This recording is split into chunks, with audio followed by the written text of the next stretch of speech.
Nós chegamos à nossa quarta mensagem da série da nossa Igreja do Amor, os valores da nossa igreja.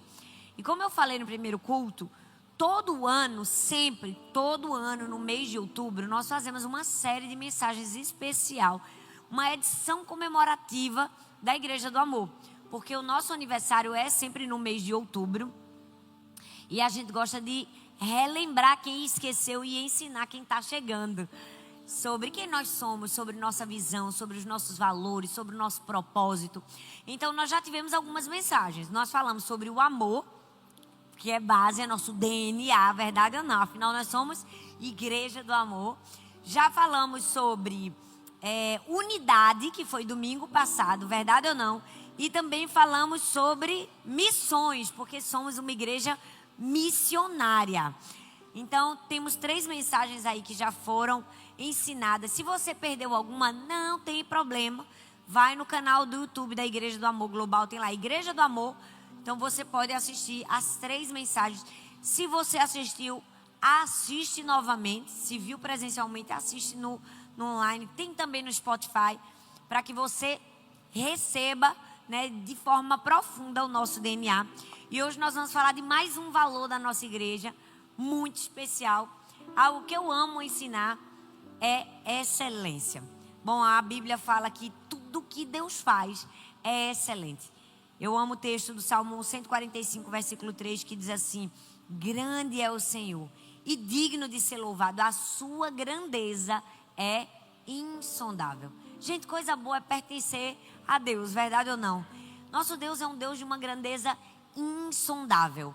Se você quer ver a grandeza de Deus, é só olhar ao seu redor. É só acordar e olhar para o céu, gente. É só olhar a natureza.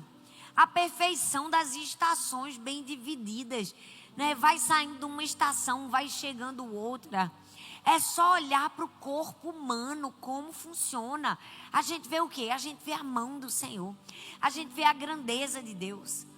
Gente, até o floquinho de neve. Não tem um floquinho de neve que seja igual ao outro. Se você já foi na neve, você vai ver, dá vontade de chorar. Eu me lembro que a primeira vez que eu vi a neve na minha vida, os meus olhos marejaram.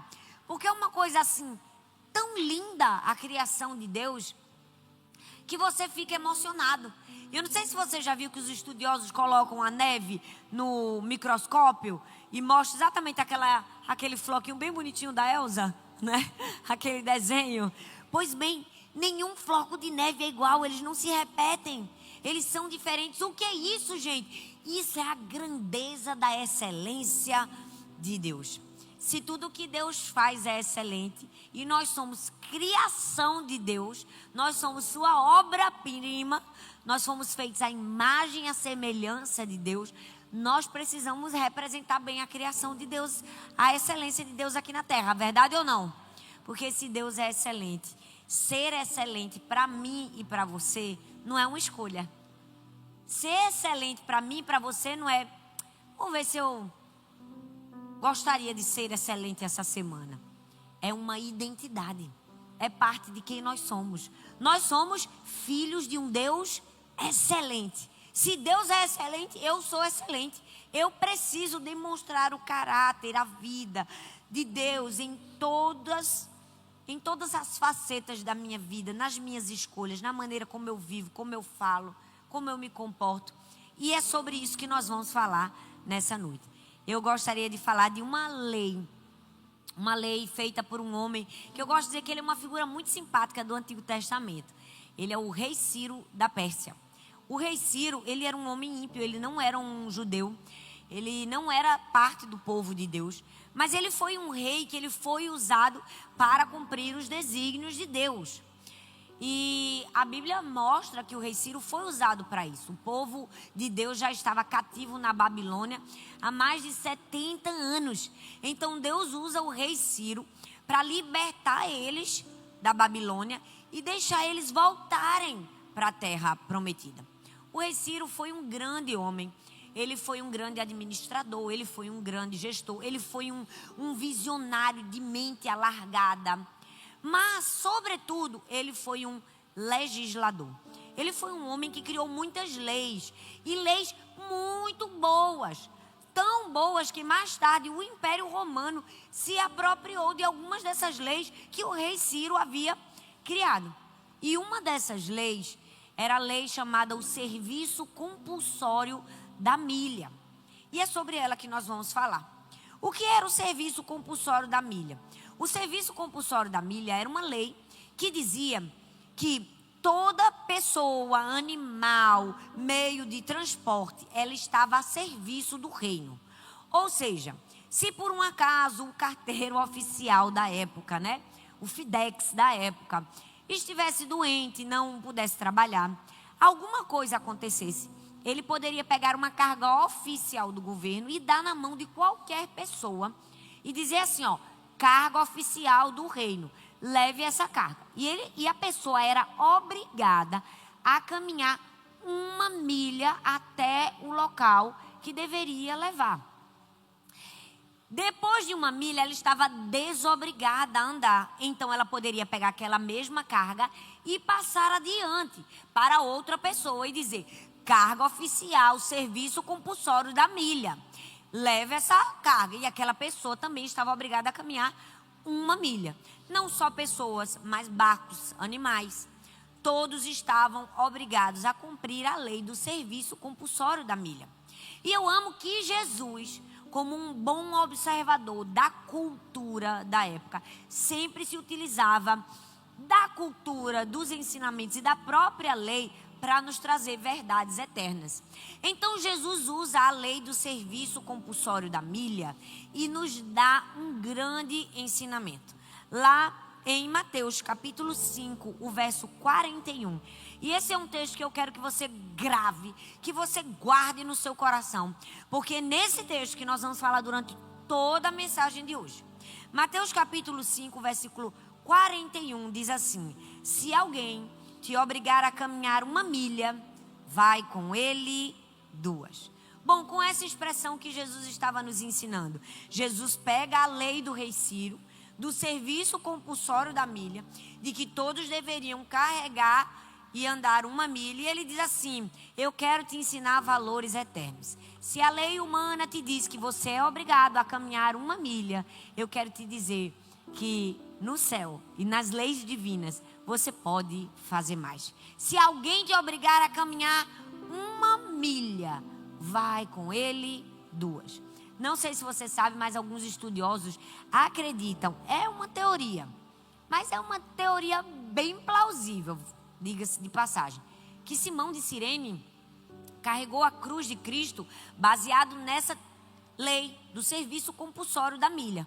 A gente não tem como provar biblicamente que isso é verdade, mas pela cultura e por aquilo que a gente estuda, é possível que isso tenha acontecido. Enfim, Jesus usa essa lei para nos trazer princípios e valores valiosos. Com essas palavras, Jesus estava dizendo assim para mim e para você: vá além da 1 milha na vida, sabe? Não ande só premido pelas circunstâncias, pelas obrigações. Põe-se na próxima milha, faça algo além, faça mais, sabe? Todos nós somos convidados a caminhar a 2 milha. E vamos falar a verdade, caminhar a 2 milha nem sempre é tão fácil. A gente tem vários exemplos na Bíblia. A Bíblia fala de um jovem príncipe. Ele chegou para Jesus e disse assim: mestre, o que é que eu faço para herdar a vida eterna? Então Jesus disse assim: olha, cumpra todos os mandamentos. E aí Jesus enumerou todos os mandamentos. E aquele jovem respondeu: bom, eu já tenho feito isso. Eu já tenho feito isso, mestre, desde a minha infância. E sabe o que eu amo nesse texto? É que Jesus não se impressionou. Veja que coisa notável. Um jovem que desde a sua infância estava cumprindo todos os mandamentos. Olhou para Jesus e disse: eu tenho feito isso desde a minha infância. Jesus não se impressionou. Jesus disse assim: ok, se você quiser ser perfeito, pegue todos os seus bens, venda, entregue aos pobres e me siga. E a Bíblia diz que aquele jovem ficou muito triste. Por quê? Porque ele tinha muitas propriedades. Foi difícil para ele a caminhada da 2 milha. Foi difícil para ele andar esse caminho de fazer além, de fazer mais. de entregar o que ele tinha. Sabe, Jesus está nos convidando para um caminho sobremodo excelente. Jesus está nos convidando para andar além do nosso legalismo, está nos convidando para andar além das nossas vontades próprias, dos nossos apegos, dos nossos interesses pessoais. Jesus está nos chamando para fazer a caminhada da segunda milha. Ele está dizendo, faça além, faça mais. Eu estou te convidando a andar a segunda milha, porque se alguém te obrigou a andar uma, eu te digo, vá além. Deus nos trouxe aqui essa noite para nos ensinar a fazer além do que é obrigatório. E sabe o que é isso? Isso é excelência. Excelência é fazer além do que se pede. Excelência é fazer mais do que você deve fazer. E todo mundo já aprendeu esse princípio, talvez na infância, com a mãe. Mãe é assim, mãe é um negócio especialista em nos ensinar sobre excelência, verdade ou não? Quando a mãe diz assim, eu mandei você forrar a cama, mas podia forrar a cama e guardar os brinquedos. É ou não é? Desde criancinha a gente aprende. Eu me lembro que quando eu era mais jovem, a minha mãe dizia assim, Thalita, faça sempre mais do que lhe pediram. Se pediram para você limpar a mesa, limpe a mesa e limpe a xícara. Se pediram para fazer A, faça A e B. E eu me lembro que o meu primeiro trabalho foi um concurso público, então ninguém podia me tirar. Eu passei. E minha mãe dizia assim, presta bastante atenção no que eu vou te ensinar. Não é porque você, tecnicamente, não pode sair que você não vai dar o seu melhor. O que você tiver que fazer, faça além. Faça mais. Porque é assim que a gente está mostrando que a gente é seguidor de Jesus. E eu me lembro que o meu trabalho era no Tribunal Regional Federal. Eu trabalhava lendo acórdão e alimentando o sistema com todos os acordos dos desembargadores. Eu já conhecia todos os desembargadores de tanto ler acórdão, já não aguentava mais ler acórdão. A minha vida era ler acórdão, porque eu trabalhava na jurisprudência. Então, junto comigo, eu tinha outros colegas de trabalho. A gente tinha que dar um mínimo de acórdãos. E eu me lembro que eu tinha muitos colegas que liam. Pegava o acórdão do desembargador mais prático, aquele que falava pouco, que escrevia pouco. Tinha assim umas 6 páginas. Ninguém queria pegar do desembargador que tinha 50. Todo mundo fugia dele. E eu ficava me lembrando que minha mãe dizia, não fuja, minha filha. Excelência é fazer além do que você foi solicitada. E eu me lembro que durante muito tempo eu fiz além. Eu trabalhei, eu dei o meu melhor. Eu sabia que eu estava representando bem o Senhor ali. E eu nem compartilhei isso no primeiro culto, essa história, mas eu nunca vou me esquecer. Chegou um momento na minha vida que eu precisei fazer uma escolha, né? E Arthur sabe bem disso, como foi difícil para mim. Foi fazer a escolha de abrir mão do meu trabalho. E eu gostava, e era, sabe, parte de mim também. Era uma conquista também pessoal. E a igreja crescendo, e o meu padrasto ficou muito doente. Minhas irmãs todas moravam fora do país, só tinha eu perto da minha mãe. E eu vi minha mãe muito cansada, eu precisava estar com ela ali 24 horas, não tinha outra pessoa para ficar.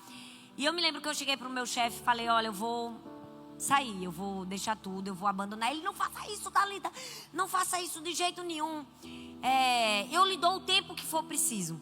E eu nunca vou me esquecer que aquele chefe me deu, foi verdade ou não, meu amor? Ele disse assim, fique fora o tempo que for preciso. Eu lhe dou, não precisa vir trabalhar. Como quem dizia assim, o que você fez antes vai compensar esse tempo que for. E eu me lembro que ele foi gentil, eu fiquei 1 semana, 2 semanas, e um tempo, até que eu tive que ser justa e honesta o suficiente para dizer assim, não dá, eu preciso fazer a escolha. Eu abri mão. Mas eu me lembro que eu pude deixar ali um selo da marca de Jesus. Não que eu fosse muito boa, não que eu fosse a melhor, não, muito pelo contrário. Tinha colegas bem melhores que eu, tinha gente num patamar bem superior. Mas sabe, quando a gente decide ser excelente, nós vamos colher o fruto da excelência.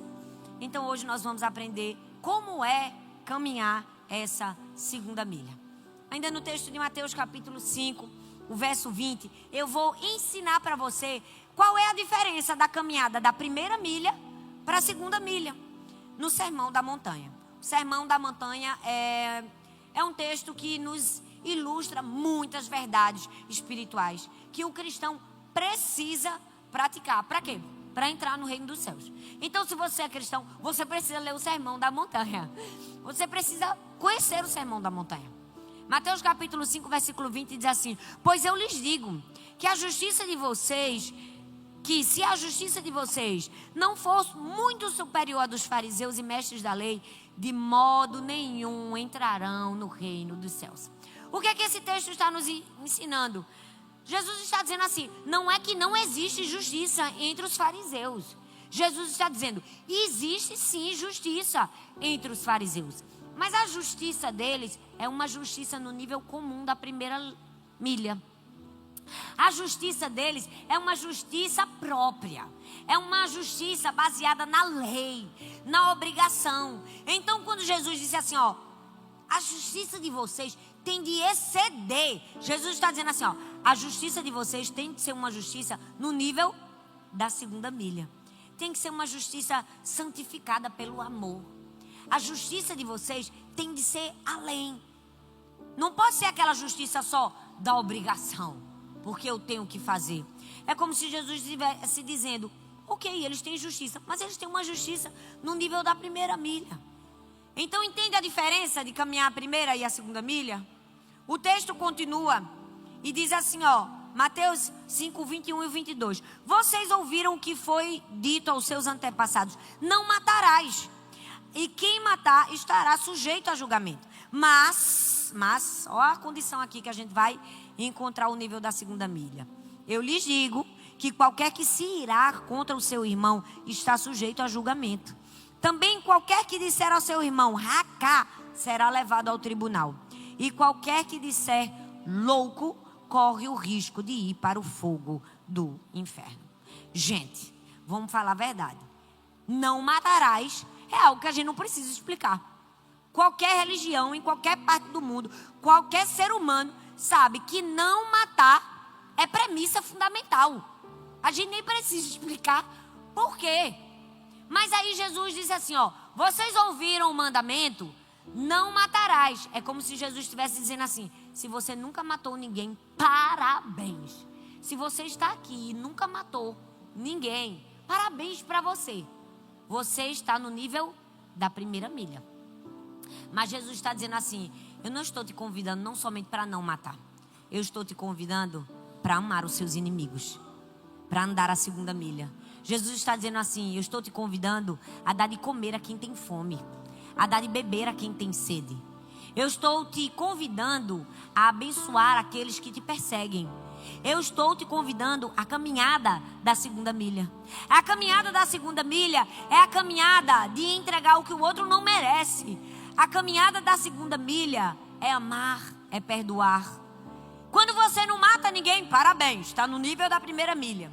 Agora, quando você não permite que o ódio fique no seu coração, porque o ódio nos faz homicida, você está na caminhada da segunda milha.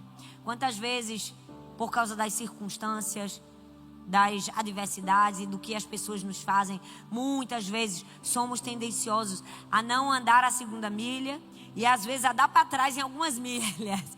Verdade ou não? A gente quer guardar no coração rancor, mágoa, ressentimento, mas Jesus está nos convidando para um evangelho não da primeira milha. Ele está dizendo, se alguém te obrigar a caminhar uma milha, vai com ele 2. Mateus 5, 23, 26 diz assim, portanto, se você estiver apresentando a sua oferta diante do altar e ali você lembrar que o seu irmão tem algo contra você, deixe sua oferta ali no altar e vá primeiro reconciliar-se com seu irmão. E aí depois, volte e apresente a sua oferta. O que é que o Senhor está nos ensinando? Que um culto prestado a Deus e reconciliado com seu irmão é um culto no nível da primeira milha. Agora, um culto reconciliado com seu irmão, um culto em que você permitiu que o seu coração seja quebrantado, um culto onde você se permitiu humilhar-se, pedir perdão, é um culto no nível da segunda milha. Se alguém te obrigar a caminhar uma milha, vai com ele 2. Esse é o convite de Deus para mim e para você. Caminhar a segunda milha tem de ser o destaque da nossa vida. Nós vamos apresentar Jesus ao mundo quando a gente caminhar a segunda milha. Quando a gente fizer mais do que é obrigatório, mais do que nos foi pedido, é isso que vai nos diferenciar. É isso que vai fazer as pessoas dizer: ali vai um grande homem de Deus, ali vai uma grande mulher de Deus. Então, agora que a gente já entendeu a lei do serviço compulsório da milha, e que Jesus nos faz um convite de ir além e caminhar a segunda milha, agora que a gente já entendeu a diferença do que é viver na primeira milha e viver na segunda milha, eu quero compartilhar com você algumas dimensões da nossa vida que nós precisamos caminhar a segunda milha. Bom, esse sermão poderia ser um sermão muito longo, e eu poderia falar de milhares de dimensões, porque na verdade em todas as dimensões da nossa vida nós precisamos caminhar a segunda milha. Mas eu tinha que escolher 3, porque geralmente a gente faz 3 pontos ou 4, senão o tempo não dá. Eu costumo pregar 50 minutos, 55, às vezes 58. E eu sei que vocês não vão me aguentar mais do que isso. Então eu só vou trazer 3 dimensões da vida em que nós devemos andar a nossa segunda milha. E a primeira delas é: nós devemos andar a segunda milha na nossa tolerância. Vamos falar a verdade? Tem muita gente por aí, aqui não, na Igreja do Amor não, lá fora, lá longe, que tem um pavio curto, verdade ou não? Tem gente que nem pavio mais tem. Intolerante, verdade ou não? Ninguém pode errar, sem paciência. Sabe, essa sociedade é a sociedade da ausência da paciência e da tolerância. A cada dia que passa, nós estamos mais intolerantes. Eu gosto de pensar na paciência, e para mim o que mais exemplifica é o trânsito. Eu não gosto de dirigir. Assim, raríssimas exceções. Quando eu estou numa estrada bem boa, com um carro bem gostoso, uma música bem boa, assim, só você e Deus ouvindo, é legal. Mas eu nunca dirijo assim. Eu tenho 3 crianças gritando no carro: muda a música, mamãe, ela puxou a benzina, eu não coloquei a benzina. Então, dirigir não é uma coisa tão prazerosa assim para mim. E outra, ainda tem mais que aqui, misericórdia. Se você erra uma entrada, você fica 20 minutos dirigindo. Verdade ou não? Minha cabeça anda em várias partes do mundo, resolvendo vários problemas enquanto eu estou dirigindo. Certamente, em algum momento, eu pisco pensando outra coisa, caí numa avenida. Não gosto. Aqui eu tenho que dirigir, gente. É uma peleja. Porque aqui a gente tem que ser tudo, verdade ou não? No Brasil a gente tem motorista. Aí aqui a gente chega, não. Deus vai dizendo assim: vou te humilhar primeiro para te exaltar. Quem já foi humilhado aqui? Eu falo: Deus, isso aqui é uma escola, Senhor. Eu falava, no Brasil era tão bom. Eu ia sentada, a pessoa dirigia para mim, parava, me deixava na porta, me puxava, e eu estava resolvendo a minha vida. Eu estava no celular, eu estava mandando mensagens, eu estava aqui no telefone, eu estava lendo. Enfim, se tem uma coisa que tira um pouco a nossa paciência, é o trânsito. Já percebeu? Quando você está aqui, ó, pá, naquela velocidade, para quem tem um pezinho pesado, feito o meu. Eu gosto de correr, eu só não corro aqui, porque aqui eu tenho medo da polícia fazer pé, que eles brotam do deserto, verdade ou não? Aí, do nada, eles aparecem. Aí você tá aqui, ó, na sua, bem, de repente, no Brasil, aqui não tem muito isso, porque os estacionamentos são fechados. Mas no Brasil, já viu que supermercado, farmácia, tudo assim, o estacionamento é na frente, e a pessoa, pra sair, ela tem que vir com a traseira do carro na avenida? Ou coisa ruim é quando você tá aqui, ó, na sua, de repente vem o carro, vem descendo assim, ó, e entra na sua frente para sair. A gente fica, né, tem que desacelerar, tem que pisar o pé no freio para dar a vez da pessoa que está saindo da farmácia. A gente fica estressado, sem paciência. Mas quando a gente está lá, estacionado, querendo descer, e ninguém deixa a gente passar, a gente também fica, verdade ou não? Porque assim, já percebeu que a gente perde a paciência com facilidade? É só você esperar o seu celular ligar. Tem gente que já está sem paciência. O tempo que demora o celular, o computador. E esperar hoje em dia é uma coisa difícil para muita gente. Eu brinquei que ontem eu instalei uma impressora nova na minha casa.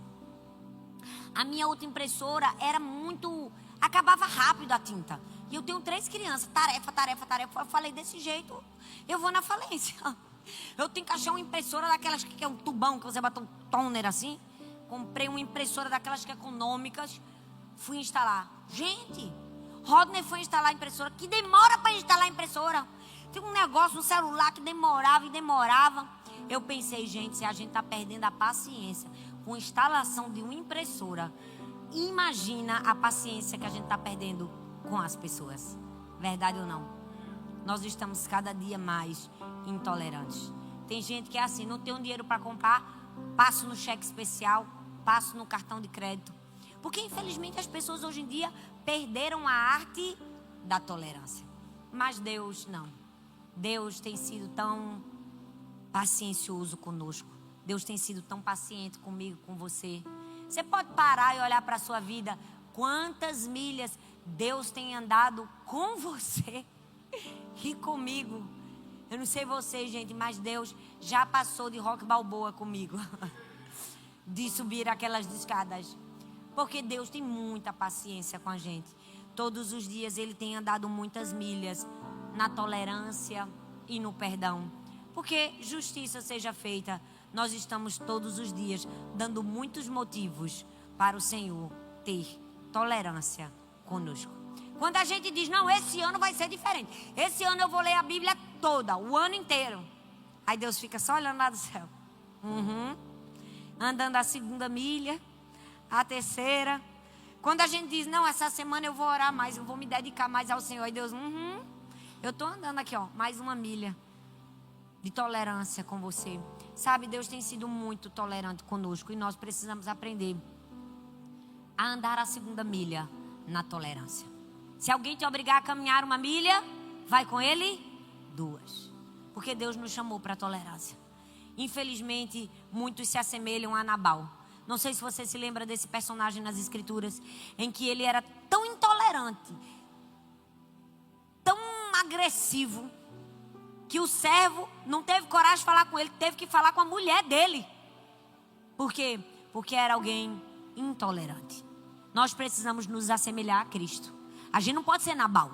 A gente não pode ser alguém que, infelizmente, tem na testa assim, ó, intolerante. Nós temos o maior exemplo de todos, Jesus Cristo. Ah, gente, Jesus era cheio de graça. Jesus tinha uma capacidade de atrair as pessoas para perto dele. Jesus animava as pessoas. Ele encorajava as pessoas. Quem chegava perto de Jesus saía melhor. Jesus tinha essa capacidade de amar, de perdoar. A Bíblia fala daquela mulher que foi pega em adultério. Quando todos os intolerantes queriam apedrejar aquela mulher, quando todos queriam condená-la, Jesus perdoou aquela mulher. Jesus teve tolerância, Ele teve amor, Ele teve compaixão. E nós precisamos ser assim. Infelizmente, hoje é a época de apontar o dedo. Você viu o que fulano fez, que fulano caiu. Sabe, nós precisamos nos assemelhar a Cristo. Eu não estou dizendo que a gente não vai ser contundente contra o pecado, muito pelo contrário. Nós precisamos ser íntegros, sérios. A nossa igreja é uma igreja séria, comprometida com o Senhor, comprometida com valores eternos. Se inabilitou, se caiu numa falha que cai na falta de habilidade de continuar na função, será desligado, será tirado. Mas deixa eu te dizer algo. Nós precisamos amar as pessoas. Sabe, tratar como Jesus tratava. Infelizmente, muitas pessoas estão assim. Aí uma pessoa cai, aí na célula faz, tu viu que fulano caiu? Como se fosse uma conversa comum. Jesus não faria isso jamais. Nenhum de nós estamos habilitados sequer a olhar para o outro e dizer assim, ó, vamos orar para o fulano que ele caiu em adultério. Não. Ore você silenciosamente. Porque a partir do momento que você diz, vamos orar por fulano porque isso aconteceu na vida dele, você já está passando adiante algo que você não deveria passar. Você já está se colocando numa posição de julgamento que não é seu. Juiz, nós temos um só, é Deus. A mim e a você não cabe dizer, porque fulano é assim, porque Beltrano é assim. Infelizmente, gente, dentro das igrejas, parece que a notícia ruim é a que mais corre. Quer ver? Tem uma pessoa que ama Jesus, que busca o Senhor, que não falta um culto. Ninguém fala disso. Tu viu que fulano não falta um culto? Por que aí não faz essa fofoca? Eu queria aquela fofoca. Tu viu que fulano sempre chega antes do culto começar? Tu viu que eu nunca vi fulano sair antes do culto acabar? Não tem esse negócio que na hora do apelo ele vai embora, não. Aí não fala isso, né? Agora basta fulano estar num dia mau. Basta ele ter, coitado, caído, falado como não deveria, porque todas as pessoas são seres humanos e são sujeitos a erro. Que aí tu viu fulano. Nós precisamos ser compassivos como Jesus. Lucas 6:31 diz assim: assim como quereis que os homens vos façam, fazei vós também. Se alguém te obrigar a caminhar 1 milha na tolerância, vai com ele 2. Entregue tolerância, entregue amor. Às vezes a gente é tão tolerante com os de fora, não é? As pessoas erram, pisam no sapato da gente, no calo da gente, na unha encravada. A gente, não foi nada, não. Basta ser uma pessoa de casa, pisou, é que não tá vendo não, é cego, é. Tô rindo assim, mas não tem gente assim aqui não, glória a Deus. É só pro online, gente, é só pro online. É só por uma casa, alguém que vai ver. Porque infelizmente tem muitas pessoas assim, intolerantes. Nós devemos andar a 2ª milha na tolerância. Segundo lugar, nós precisamos caminhar essa 2ª milha no serviço que nós prestamos a Deus. Se você trabalha para Cristo fazendo algo que você ama, parabéns para você. Você está caminhando no nível da 1ª milha. Agora, se você trabalha para Cristo em algo que você não gosta, em algo que não é confortável para você, você está caminhando no nível da 2ª milha. E aí você merece o quê? Um parabéns dobrado, uma dupla palma. Sabe por quê? Porque Deus nos chamou para fazermos não somente aquilo que nós gostamos, mas aquilo que é preciso ser feito. Tem gente que diz assim, não, só fui chamado para oração. Eu sou do ministério da intercessão. Aí a gente chama, gente, vamos fazer um multirão de limpeza na igreja. Não, é meu ministério. Porque eu só faço o que eu gosto. Deixa eu te dizer, tá no nível da 1ª milha. Parabéns se você está orando. Agora Deus está dizendo, vamos andar na 2ª milha? Vamos fazer o que ninguém gosta de fazer. Porque de fato Deus tem muitos serviços para serem feitos. Alguns são fáceis, outros são mais difíceis. Alguns têm honra, outros não têm muita não. Alguns têm destaque, outros também não têm. Alguns aparecem com microfone e outros nem tanto. Mas sabe, Deus não nos chamou para fazer o que é confortável. Ele nos chamou para andar a 2ª milha.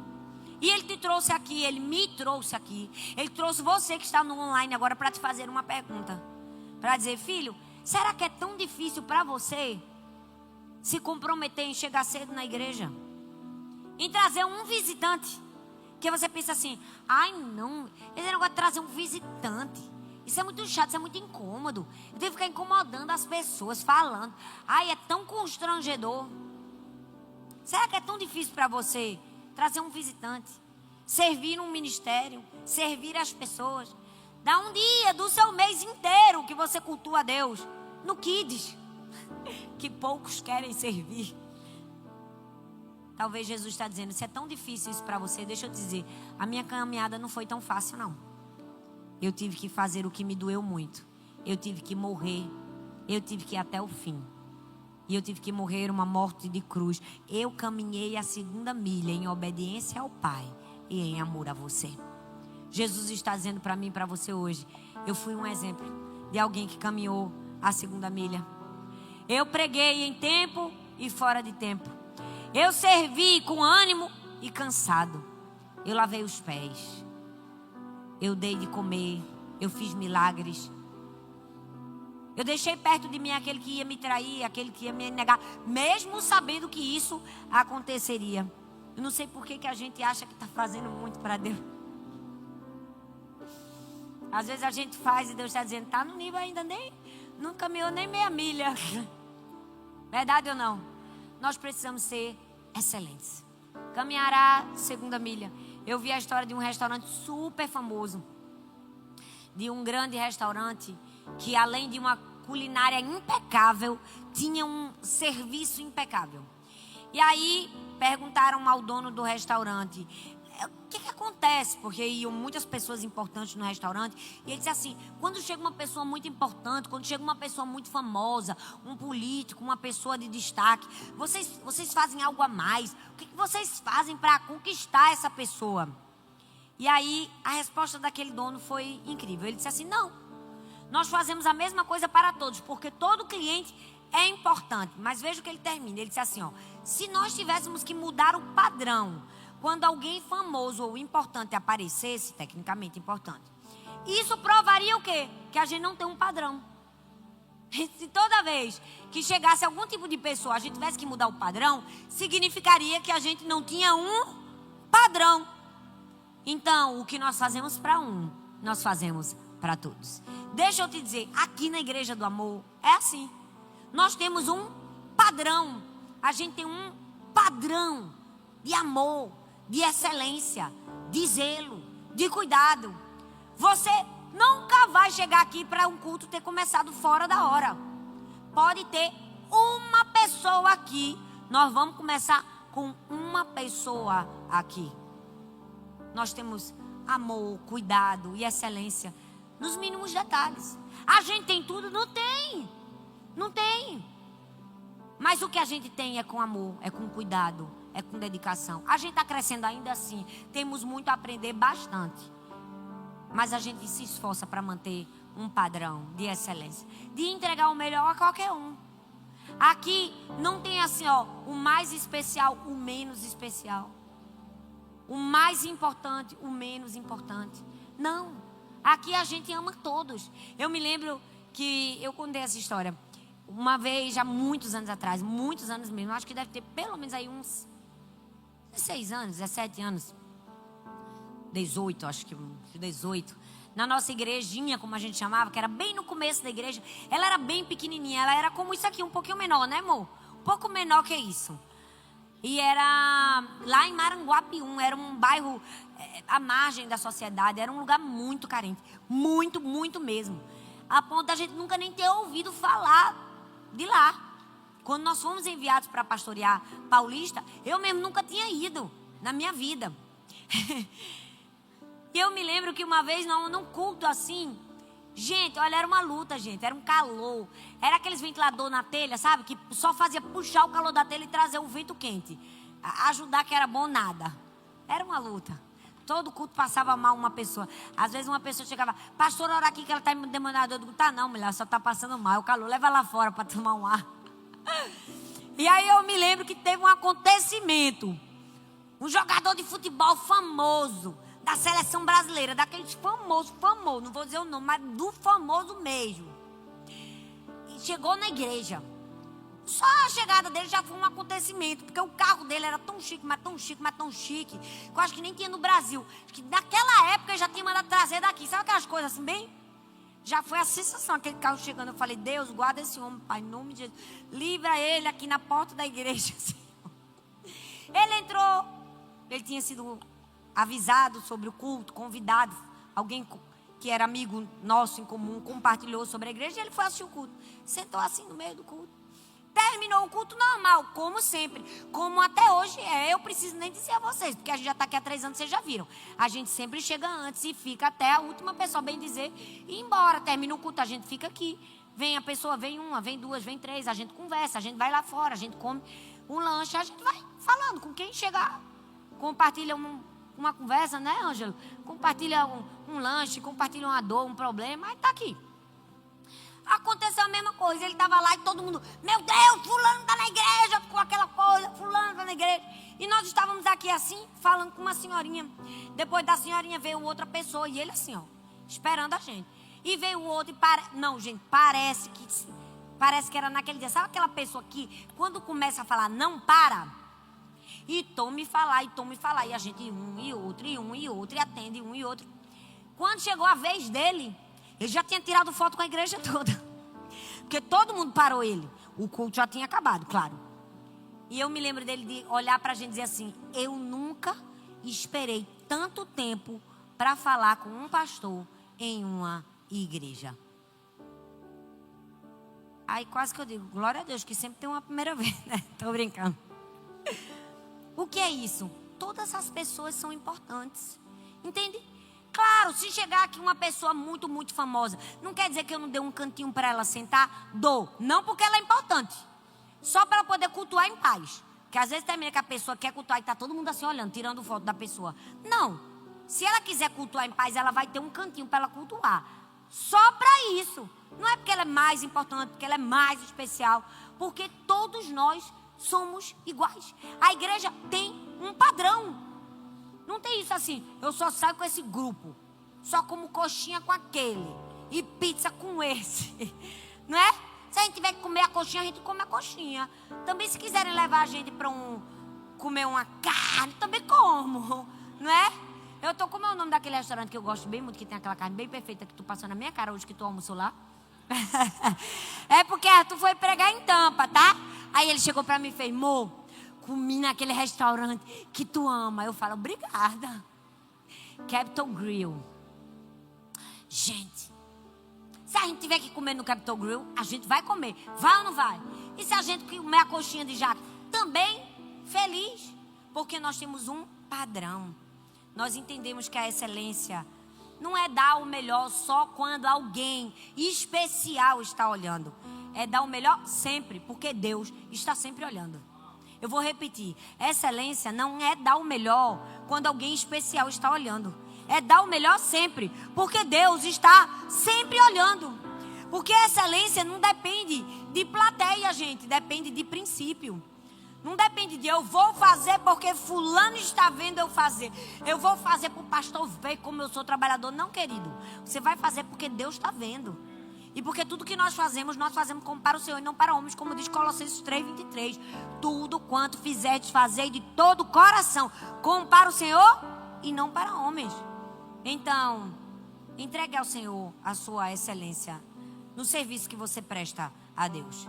Se na hora do ofertório você entrega só a última moeda, a migalha, o que sobra, o que não faz diferença, ok, está ofertando no nível da primeira milha.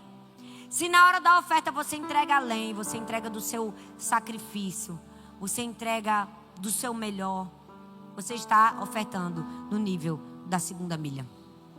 Muitos cristãos se acham muito bons. Eles acham que eles são cristãos verdadeiros só porque eles não fazem mal a ninguém. Mas essa não é a religião de Jesus. A religião de Jesus é fazer o bem. John Wesley fazia uma oração e ele dizia assim: Senhor, não permita que eu seja um inútil nessa terra. Essa é a oração que todos nós precisamos fazer todo dia antes de dormir. É deitar a cabeça no travesseiro e dizer: Deus, não me permita ser um inútil nessa terra. É como William Carey dizia: faça grandes coisas para Deus e espere grandes coisas de Deus. Ou seja, ande a segunda milha no serviço que você presta a Deus. Eu estou aqui e eu posso olhar aqui o rostinho e conhecer várias pessoas que andam a segunda milha. De gente que, se a gente disser assim, ó, bora ficar os 2 cultos, fica os 2 cultos. De gente que chega mais cedo, que ensaia. De Dinato que está aí, ó, tocou no louvor, tocou a pregação todinha no culto da manhã, tocou no louvor da noite e na pregação do culto todinho à noite. O que é isso? Isso aqui é uma caminhada no nível da segunda milha. Vamos dar uma salva de palmas? Se alguém te obrigar a caminhar 1 milha, vai com ele 2. E em último lugar, nós devemos caminhar a segunda milha, mesmo na escassez. Porque infelizmente muitas vezes a gente olha para as nossas limitações e para aquilo que a gente não tem e usa isso como uma desculpa para a mediocridade. E usa isso como uma desculpa para não andar a segunda milha. Mas sabe, é quando a gente não tem o recurso da terra que a gente aprende a depender dos recursos do céu. Gente, escassez é uma escola. Quando está faltando, é Deus está dizendo: estou lhe ensinando a depender de mim. Verdade ou não? Eu falo: Deus, poxa, 23 anos, o Senhor bota a gente para recomeçar tudo de novo, para ficar com essa pressão nas costas de novo. Chega o fim do mês, Senhor, em nome de Jesus. A gente tem que pagar o landlord. A gente já até decorou o nome do homem, até bonito. Eu sempre tive essa curiosidade. Landlord é o quê? É o dono, né? É o dono disso aqui.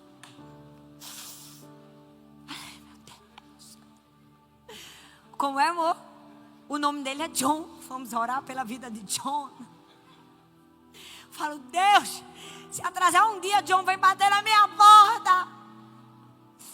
Deixa eu te dizer, na matemática do reino, limitação não significa paralisia. A gente não para quando não tem. A gente avança mesmo quando a gente não tem. A gente confia em quem tem. Verdade ou não? A gente vai na fé. A gente deixa que o poder de Deus se aperfeiçoe nas nossas fraquezas e nas nossas ausências. O mundo olha para a escassez e diz, é o fim, não dá. A gente não. Gente, ser crente é bom demais. Vamos falar a verdade. Ó, gente, a gente que é crente, a gente tem fé quando ninguém tem. A gente acredita quando ninguém acredita. Gente, a gente doa quando a gente não tem nada. Já viu que crente? Ó, crente é uma raça que, glória a Deus, vai entrar no céu. Graças a Deus. Porque quando todo mundo só dá do que sobra, o crente, quando só tem $10 no bolso, vou dizer, eu vou dar $1 para o Senhor. O povo do mundo não entende isso, não. Entende? Não entende nada. Quem não tem Jesus não entende. Entende? Não entende, não.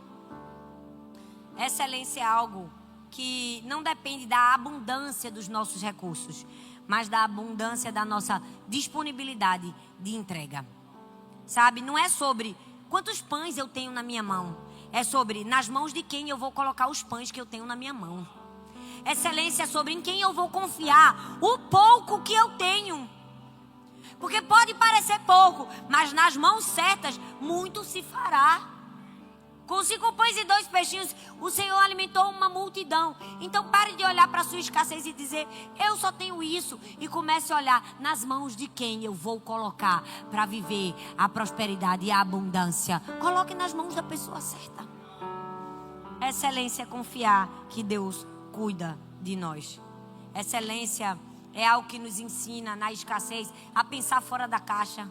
Verdade ou não? A criar soluções.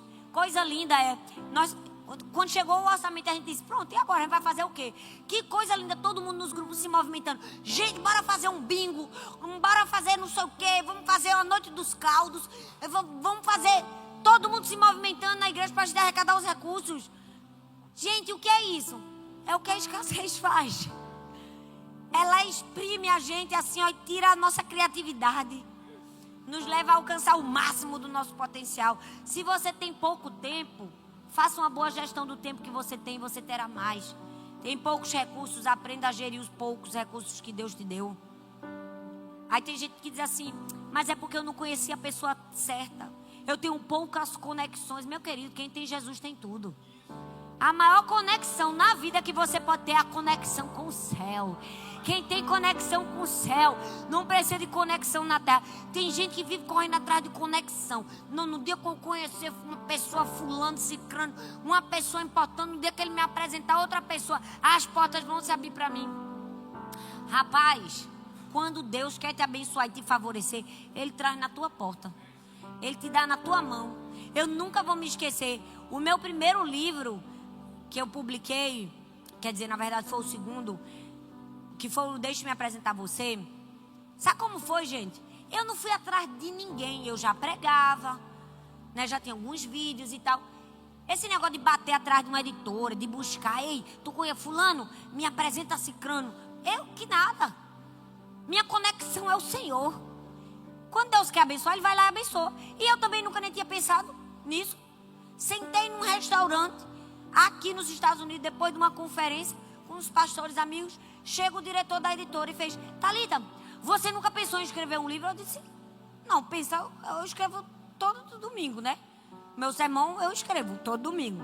Escrever é parte da minha rotina. Esse mês foram 17 sermões.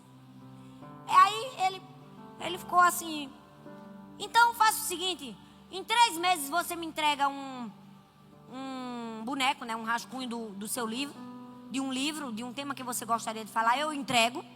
Não pensei 2 vezes, gente. 3 meses. Eu nem pedi a ele um prazo maior, eu digo, entrego. A oportunidade veio na minha mão. Quem foi que fez a conexão? Nenhum ser humano. Foi Deus quem fez. Deu 3 meses, eu disse, não, menina, eu tenho tanta coisa escrita sobre identidade. Fui, peguei, ajeitei tudo, organizei, fiz sumário, mandei. Com 3 meses ele disse, a gente vai publicar. Deixa eu te dizer uma coisa. Eu nunca poderia imaginar, mesmo sendo muito visionária, que eu sou. Mas eu nunca poderia imaginar que só nesse livro, mais de 1 milhão de cópias eu ia conseguir vender e alcançar. Eu gosto de brincar e dizer, gente, nem 1,60 m eu tenho. Quer dizer, eu tenho. Porque eu achava que eu tinha 1,59. Mas na última vez que eu fui no médico, ele disse que eu tinha 1,60. Aí agora eu tenho 1,60. 1,60. Nordestina, vamos falar a verdade. O que é isso? Isso é o favor e a bênção de Deus. Você não precisa ir atrás da conexão. Quando Deus é a sua conexão, meu querido. Quando Ele quer te favorecer, você pode passar 10 anos, 20 anos sendo fiel ali, ó. E entregando, dizendo, não estou vendo nada. Tenha calma. Tem uma hora que quando Deus vem assim de balde, assim, ó. Pá! Dá um strike de abundância na sua vida. E você só agradece. Deus, eu te louvo. Sabe por quê? Já viu esse povo que corre atrás? Que corre atrás do favor. Menino passa a vida todinha, só passa vergonha. E parece que não consegue avançar porque está procurando na pessoa errada. Porque não entendeu que na escassez Deus é abundância. Seja excelente. Excelente, gente, não é sobre ter dinheiro, não. Excelente é sobre uma atitude. Você não precisa ter a casa chique, os móveis caríssimos, mas você pode ter uma casa limpa, cheirosinha, organizada. Você chegar agora na minha casa, eu tenho o maior orgulho. Minha casa está arrumadinha. Minhas almofadas estão batidinhas assim em cima. Pá! Sabe aquela batidinha que a gente dá para ficar bonitinha? Tá lá. Eu tenho 3 crianças, mas vai estar arrumadinho. Pode ter um desenho de Helena em cima da mesa. Mas se você chegar lá, vai estar cheirosinha. Vai estar limpinha. Sabe por quê? Porque excelência é uma atitude, é um estilo de vida, gente. Aí não precisa ter o sofá caríssimo. Não, a gente deve ser excelente. Eu digo sempre para as minhas filhas, casa bagunçada, mente bagunçada. Casa arrumada, mente arrumada. Eu não consigo trabalhar na bagunça. Eu não gosto, não suporto. Minha mesa tem que estar arrumada. Meu escritório, tudo tem que estar no lugar. Esse negócio cheio de caneta solta. Não gosto, não começo, não leio, não faço nada na bagunça. O nome disso é o quê? Excelência. Quando tudo está em ordem, sua mente flui. Suas coisas estão em ordem. Então, seja excelente. Ah, mas eu tenho tão pouco, mas é no pouco mesmo que a gente tem. Hoje Deus está convidando você a olhar para o seu guarda-roupa e saber, será que eu tenho andado a 2ª milha no meu guarda-roupa? Ou será que quando você abre a porta tudo desmorona? Deus está falando com os adolescentes aqui essa noite. É ou não é? Se alguém te obrigar a caminhar 1 milha, vai com ele 2. Seja excelente. Você não precisa estar com a roupa mais chique do mundo. Não precisa usar uma calça jeans da Louis Vuitton. Você pode estar aqui ó, com uma Zara, mas esteja com ela limpinha, passadinha, arrumadinha. H&M, C&A, Renner. Rapaz, a gente bota... Hoje eu postei uma foto que o meu look tá chique, tá ou não tá? Aí, postei a foto com o Arthur lá. Eu falei, um casal bonito desse, né?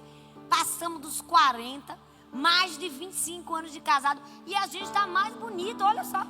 Por incrível que pareça. Era para vocês rirem. Aí uma pessoa colocou assim nos comentários: pastora, que lindo o seu sapato. É Yves Saint Laurent? Aí eu falei, não é não. Poderia ser, se alguém tivesse me dado. Mas é Arezzo mesmo. Olha só, no meu pé ela achou que era um Yves Saint Laurent. Não tenho nada, nunca tive. Mas presta atenção, olha aqui ó. Comprei no Brasil, R$200. A mulher já estava achando que era o quê? Yves Saint Laurent. Porque a gente é assim. A gente é filho de Deus, a gente sai na rua, as pessoas veem um brilho especial. É ou não é? O nome disso é excelência. Então, seja excelente na forma como você se porta, na forma como você se veste. Seu cheiro fala da sua excelência. Seu cabelo limpo fala da sua excelência. Aí não precisava ter que falar essas coisas, mas às vezes a gente tem que falar. Tem gente que o olho escorre. Fala, não faz isso, em nome de Jesus. Lave o seu cabelo, em nome de Jesus. Isso é padrão de excelência. Eu sempre falo para o pessoal, os voluntários da igreja, gente, a gente é voluntário, a gente vai para a igreja a gente vai com a nossa melhor roupa. A gente vai mais bonito. Por que a gente vai trabalhar todo maquiado e quando vem para a igreja não? Vem todo mal assombrado. Não, para a igreja não vem não mal assombrado não, viu? Olhe bem para mim. Vem arrumado. Que o melhor a gente dá para Deus. Eu comprei um vestido esses dias para Sara novo. E aí a gente ia sair. Sara, vai com o teu vestido novo. Ela, não mãe, eu vou inaugurar na igreja. Eu achei tão lindo. Isso filha, eu vou me inaugurar na igreja. Ninguém precisava saber que eu fui na Uniqlo. E o vestido era $69, estava por 19. Eu, Sara, vamos inaugurar teu vestido de $20, que é chique. Ninguém vai dizer, parece um Chanel. Vai colocar onde? Na igreja. O melhor é para o Senhor. Eu brinquei no culto passado e falei que no último culto de mulheres eu preguei com uma saia rosa. E desse lado de cá a saia estava amassada. Hoje foi muito engraçado nos grupos da igreja, todo mundo. Eu voltei no vídeo para ver o amassado da saia. Estava amassada. Eu vesti, eu olhei no espelho, eu vi que esse lado estava amassado. E eu pensei, todo o resto está passado. Eu vou ter que ir para a garagem passar essa saia, porque aqui é assim, não tem ninguém que passe para a gente. Se a gente não passa, né, a roupa não se passa só. Olha só que coisa. Aí eu pensei bem, eu não passei. Me arrependi, gente.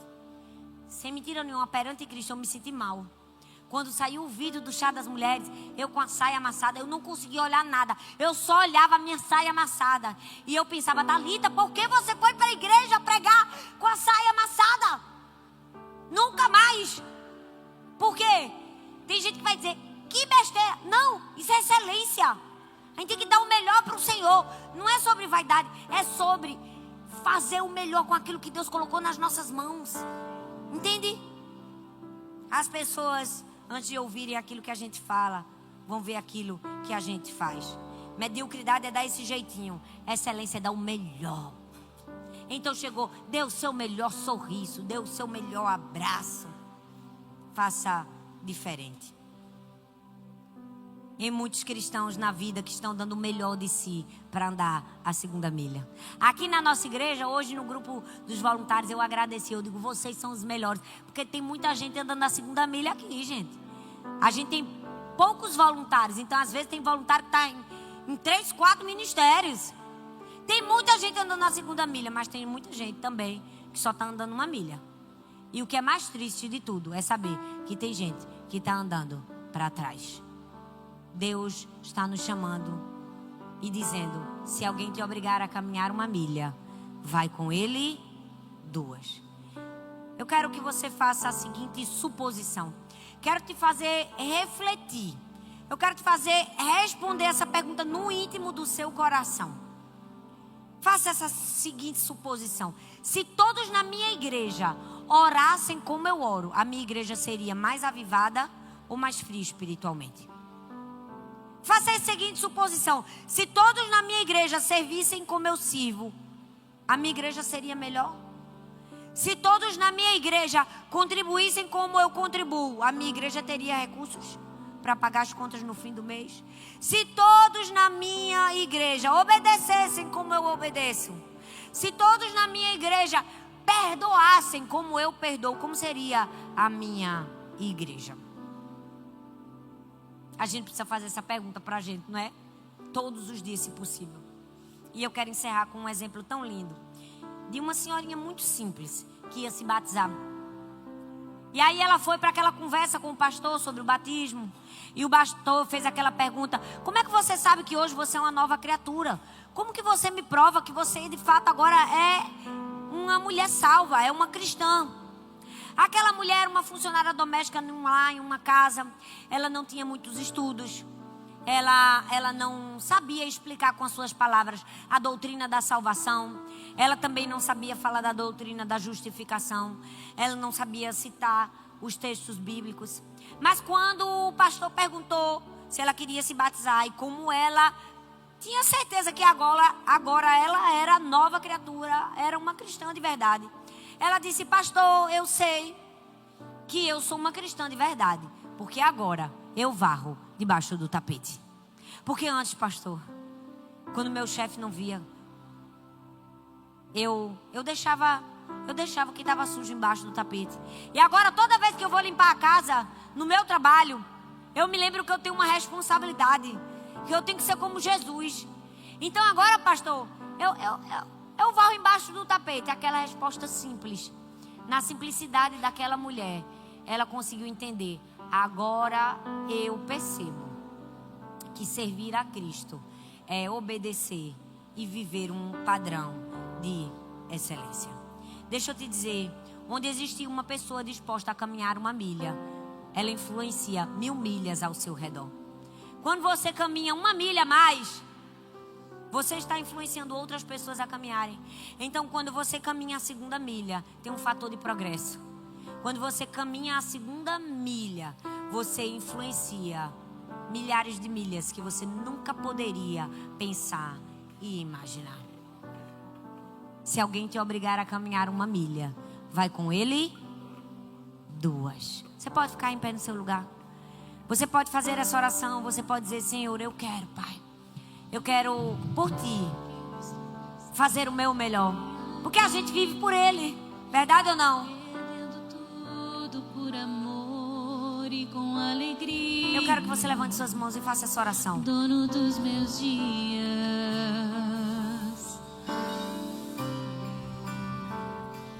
Por Ele que eu estou gastando a minha vida. Levante suas mãos e diga isso. É por Ti, Senhor. Eu quero que você faça essa oração de compromisso hoje.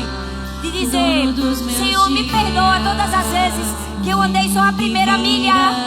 Todas as vezes que eu não fiz além. Perdão, Senhor. Todas as vezes que eu dei o meu mínimo, quando eu deveria ter dado o máximo, quando eu deveria ter feito mais. Eu quero fazer por Ti, Jesus. Oh, levante suas mãos e faça esse compromisso. E diga: isso é por Ti, Senhor. Soberano em poder, Ele virá. E o governo está nele. Vejam Ele traz. Levante suas mãos e diga isso.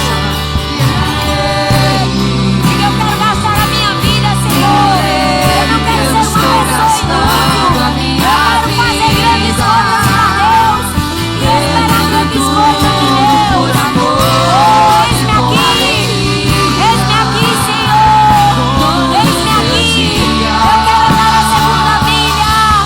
Diga isso, eu vou andar, Senhor. Por Ti. Eu estou muito feliz que você tenha chegado até aqui. Obrigada por assistir até o fim essa mensagem. Eu espero que ela tenha sido uma bênção na sua vida. Eu tenho mais um convite para você. Compartilhe essa palavra com outras pessoas e que ela também seja vida e encorajamento para outras pessoas. E não se esqueça, eu vou deixar aqui nessa tela mais 2 indicações de mensagens para você assistir. Tenho certeza que continuar aprendendo vai te ajudar a chegar no propósito de Deus para a sua vida. Um grande beijo no seu coração e Deus abençoe.